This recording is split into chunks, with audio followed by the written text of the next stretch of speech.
Hey Emily, hope you're having a great start to your week so far. I am making you what I think might actually be the last video that I have to make for you.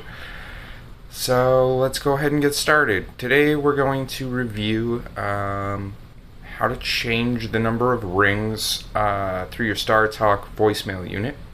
And the reason that we're going to do this is because caller ID information is sent from the telephone company between the first ring and the second ring. So the system rings once, caller ID information is sent, and then it rings again. So in order for caller ID to work, you need to have it wait 2 rings before it starts. So I'll go ahead and turn the camera around and we will get started. First, we are going to change the number of rings, and then we're going to change the hardware in your modular ICS. Okay, so here at your phone, obviously you're at the main display. You're going to go feature 983. Whoops. Feature 983. Okay, and then it's going to ask you for a login password. The default login for these units is 10,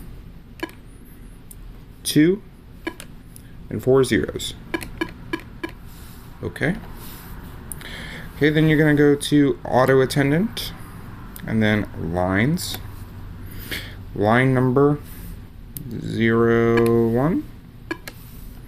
Okay, you're going to push table rings, set to 1 ring, so you want to change it to 2 rings. Okay, next, change it to 2 rings. Next, change it to 2 rings. Next, change it to 2 rings. Next, change it to 2 rings. Next, and 6, change 2 rings. Okay. Then since you've got 6 lines, once all of your lines are set to 2 rings, you can just go ahead and push release and you will be all set. Now it will wait 2 rings before the auto attendant picks up the phone. So we're going to go ahead and move on over here to our Northstar. I'm going to go ahead and go grab the hardware that I need, and then we will move along. Okay, so before we get started, one thing that I mentioned to you is that the Northstar only does 1 line of caller ID at a time. This is just, I think, kind of a holdover from an era where caller ID was a feature and not something that was expected like it is today.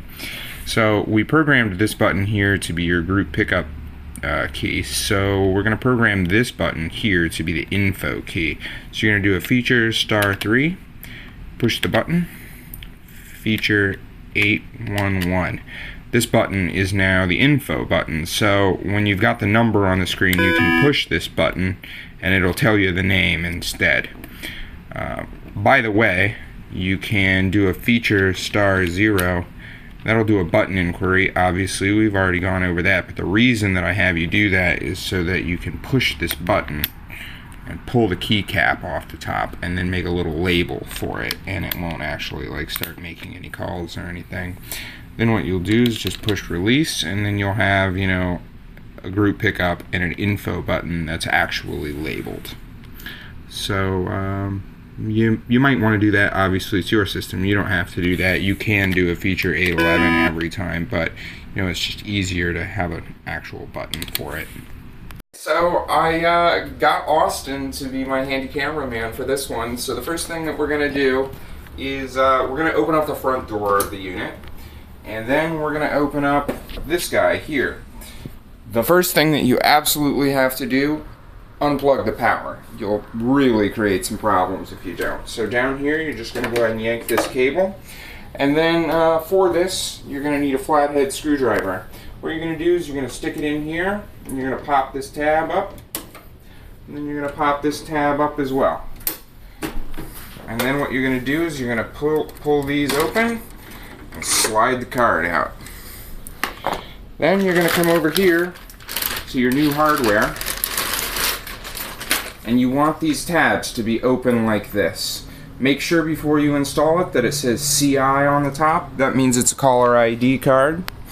Then in here you'll see two little notches right there where you're going to slide the edges of the card into the notches. There you go. And then you're going to take these, oops, and click them down. Do this for both. If you only bought one of these cards for lines 1 through 4, you're going to put it in this slot here. If you bought 2 cards, just replace them both. Once you're done, you go ahead, plug the power back into the system, close the front door, and then the system will start doing its little blinky lights dance. That just tells you that everything is starting back up. Once you do that, the system will have caller ID and you'll be ready to go. Hope you're having a great weekend, and give me a call, message, whatever if you have any questions or problems, and we'll get it taken care of. Have a good one.